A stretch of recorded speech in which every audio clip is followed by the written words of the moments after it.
નમસ્કાર દર્શક મિત્રો, દિલોક સત્તા શોમાં આપનું સ્વાગત છે।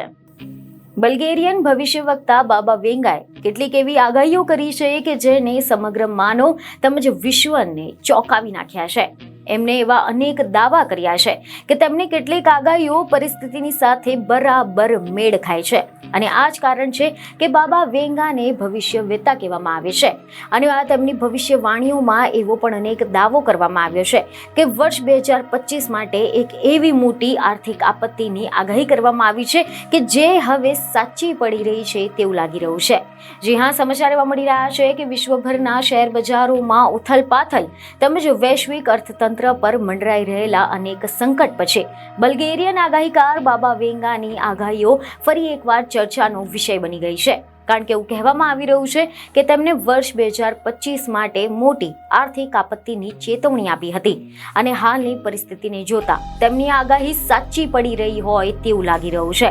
કારણ કે જ્યાં તેમને એક તરફ 5 એપ્રિલના રોજ યુએસના રાષ્ટ્રપતિ ડોનાલ્ડ ટ્રમ્પે ઘણા બધા દેશો પર ભારે ટેરિફની જાહેરાત કરીને વિશ્વના વેપારમાં એક મોટું પગલું ભર્યું છે, ત્યાં જ બીજી તરફ હવે ટ્રમ્પની આ જાહેરાત પછી બજારોમાં પણ અરાજકતા ફેલાઈ ગઈ છે।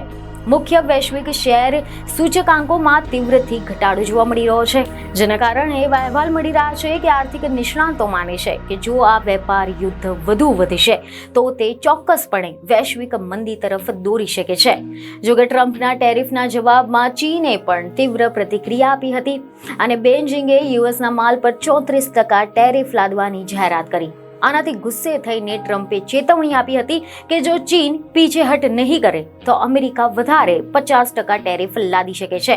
ચીને નમતું જોખવાનો ઇનકાર કર્યો અને ત્યારબાદ અમેરિકાએ કુલ ટેરિફ વધારીને 104% કર્યો છે, જેના જવાબમાં ચીને ગુરુવારથી તમામ અમેરિકન ઉત્પાદનો પર 84% ટેરિફ લાદવાની જાહેરાત કરી હતી અને પરિસ્થિતિ વધુ વણસી રહી હતી અને જોઈને ટ્રમ્પે અન્ય દેશો સાથે વેપાર કરારો પર વાટાઘાટો કરવા માટે 90 દિવસનો ટેરિફ ફ્રીઝ લાદવાનો નિર્ણય લીધો હતો, પરંતુ તેમને ચીન સામે ટેરિફ વધારીને 125% કરી દીધો હતો, જે તાત્કાલિક અમલમાં આવ્યો છે અને આના કારણે આંતરરાષ્ટ્રીય વ્યાપાર સમુદાયમાં ચિંતાઓ વધી ગઈ છે અને આમ હવે વૈશ્વિક વેપાર યુદ્ધના કારણે આર્થિક સંકટ વધુ ઘેરું બની રહ્યું છે।